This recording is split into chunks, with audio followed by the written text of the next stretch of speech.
Welcome to Connecting the Community podcast. I am your host, Marge Andre. I will be connecting you to people, organizations, and events that create community.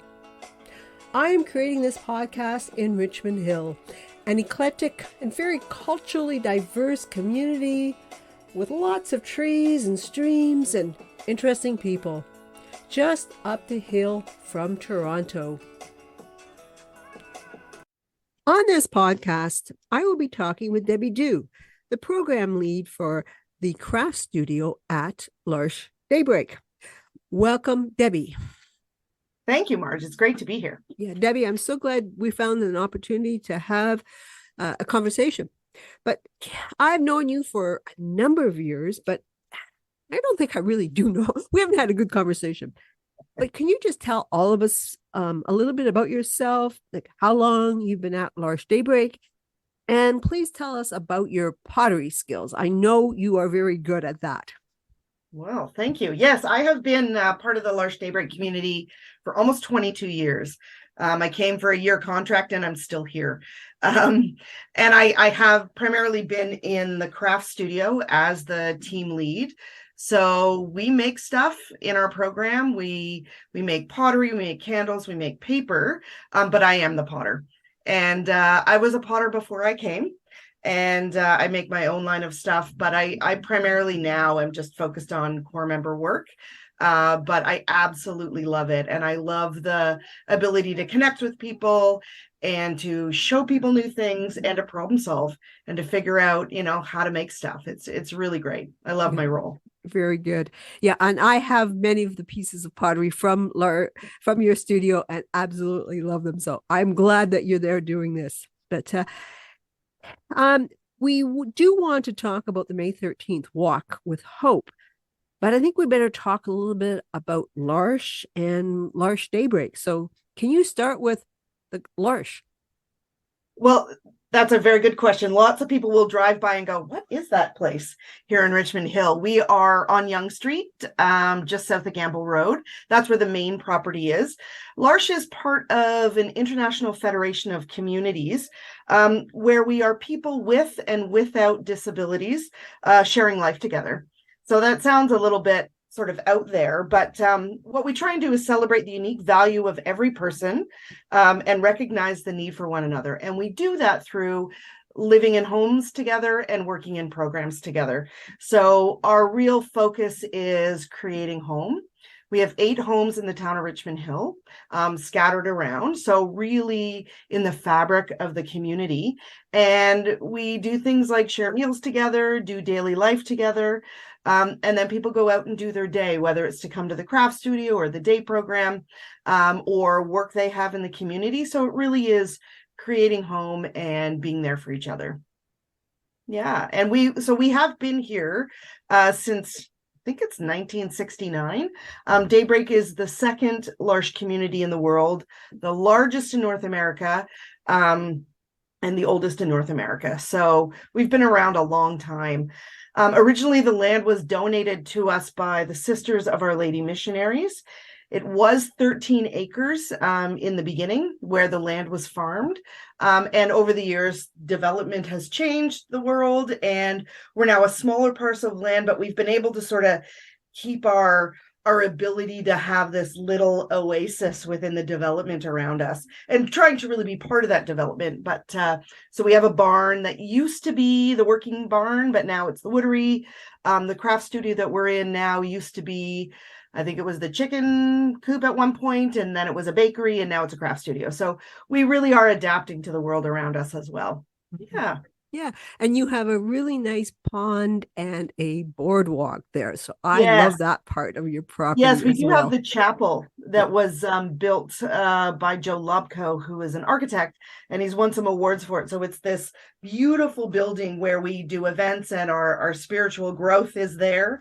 And we can look out onto the pond. Yeah, it is gorgeous, that boardwalk around there with our resident heron. And I think we have, it's not a beaver, it's a I forget, but Yeah, there's an animal in there. Yeah, and I think you do have a beaver that comes once in a while too. So Yeah.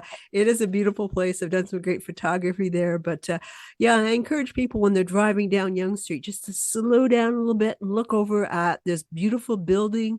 And there's the wildlife that inhabits the pond. So I am very glad that you are there. And yeah, it's I've heard too many people just drive by and what is I that have no place? idea. Yeah, Yeah. Yeah. yeah. So come and see you at the studio, and that can be a good opportunity to really stop and see the place. But so, how many people are involved with Daybreak? That you've got your core members, assistants, staff, volunteers. Yep. So we've got core members are the core members of our community. That's the language that we use. So they really are the reason we're here. There are 37 core members currently in the community. We've got 32 to 34 assistants, and those are people who live and work in homes with folks. And then we've got our administration staff and our day programming staff. I don't know those numbers, but we certainly have, the office we call the big house. We're very creative in the names we've got here, the new house, the big house. Anyway, we do have the support staff there who are a really important part of our community as well. So when we gather as a community, they are there too. So it's really quite nice. Yeah.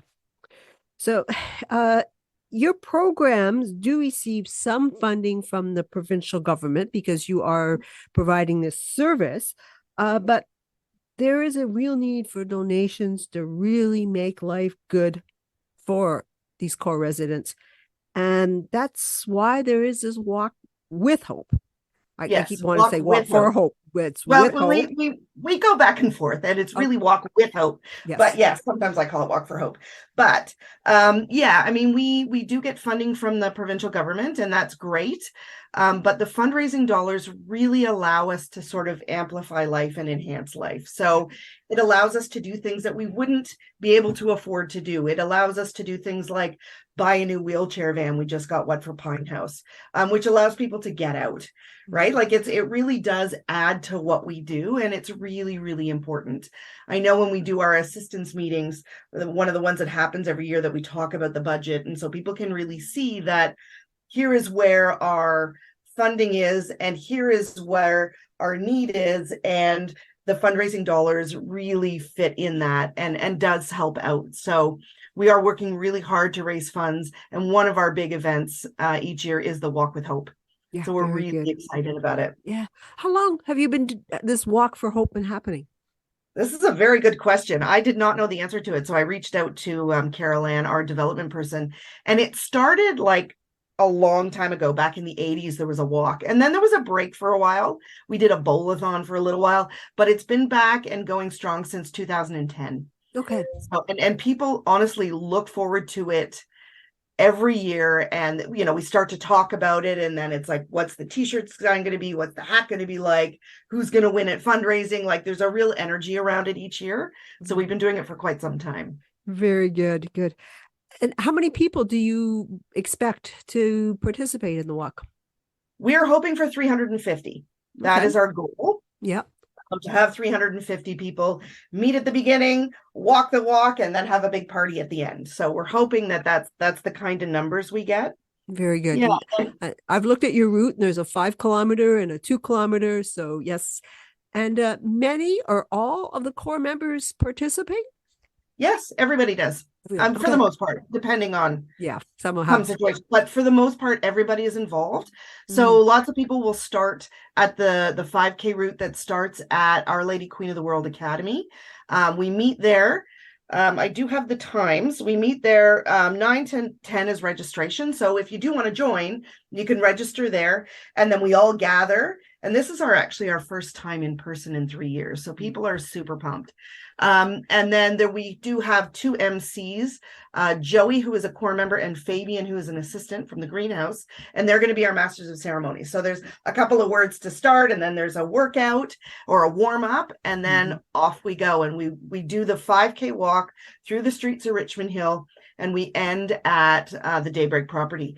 The 2 kilometer route, because sometimes 5 can be a little long for people, starts at Del Manor. and its registration is from 9:45 to 10:45, and then at 10:45 that official walk starts, so that we kind of all come to this amazing end together. And we've got students that are helping. We've got students standing with the kilometer sign so that people can get energized and know when the darn thing's over.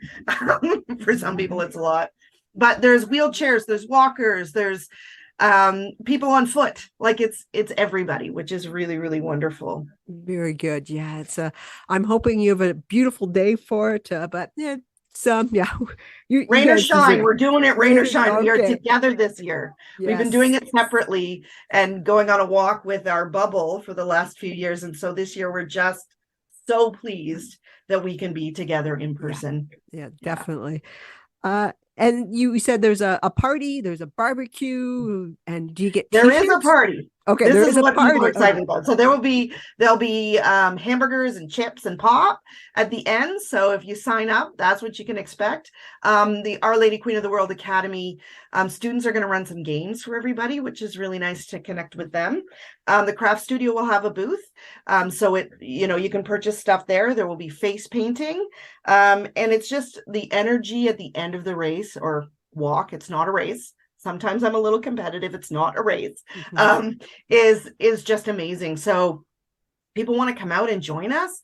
It's just such a nice way to meet the community. Yeah, that definitely. And you just feel good participating. So yeah. Okay. So do you need volunteers for the event? Yeah, if people want to volunteer for the event, that would be great. There's all sorts of stuff to do. There's the setup, there's waiting at different places with the kilometer sign, there's registration, there's all sorts of opportunities to join us. Okay. So if people are interested, Marge, you can let them know in the notes how to get in contact. And then there's also volunteer opportunities throughout the year. We have lots of volunteers here at the craft studio. The day programs are always looking for volunteers, same in homes. Like, it doesn't have to be massive. It can be once a week you go and you have dinner with a house, or you cook dinner, or you're just in whatever way you can connect. It's a really beautiful community to do that in. Yeah, very nice. Yeah, it's I do hope people will take the opportunity to check it out, and just again the sense of community, to be part of something that I think L'Arche as a concept, L'Arche Daybreak is just an exceptional place. Any interactions I've had, I am so glad that I have reached out and been part of it. And your walk with being May 13th, that is the day before Mother's Day. So I think it's a great thing to do with your family. So I'm thinking, yeah, bring your family along and just, appreciate that. Bring your mom. Yes. Show her how fantastic being outside with people can be. Yes. You could pick up a little present for her at the craft studio, yes. Take her for lunch, which would be the hamburger. I think it's a fabulous thing all around. Yes, very good. Okay. Anything else that you wanted to add, Debbie? Just that, I really think this community has so much to give. We've been part of the Richmond Hill community for such a long time, and we've been working really hard in the last little while to connect with the greater Richmond Hill community. And it's interesting. I noticed a shift in that. We were out to a pub on St. Patrick's Day, and the waitstaff were wonderful. They made space for us. They joked around with us. And one of the servers said to me, "How long have you been at Daybreak?" And I said, "How do you know about Daybreak?" And he said, when I worked at Limericks when it was open, John Smeltzer, who was a core member, used to come in, and I used to see him every Saturday. Well, I got shivers, and I was like, wow, it really is important to connect, and we really are making a difference, and core members really are changing the lives of people, and it really is a great place to connect. So if you can, please come out. Yeah. Thank you. I will encourage people to come out and see you. Your studio is open Monday to Friday, and I'll put the exact hours in there. But that's an easy way of sort of, okay, what's this place about? Start there, go for a walk around the pond, and but if you can participate, sponsor someone in the walk. It's a great part of our community that I believe deserves support. So I do like to end this podcast with asking same question to everybody. Name one thing you really like about this community. You sort of alluded to it, but I did. I have to put something down. So one thing. Okay. We're gonna put down, can I name two Oh, places? okay. Okay. Okay. One is the Richmond Hill Center for Performing Arts. I Yes. just absolutely love our connection there. Our art Yeah. show, when we do events, like it just feels like home for us, and home is made for us. I love it. Yeah. And Joe's Hamburgers, because I love them there, and they are Okay. super good of us. So those are my two favorite places in Richmond Hill. Other Okay. table. Thank you for those endorsements. So again, Sorry. thank you, Debbie, for taking the time to do this podcast and to talk to you. And yeah, good luck with all the work that you're doing. Thank you for all the work that you're doing. Thank you so much, Marge. This has been great.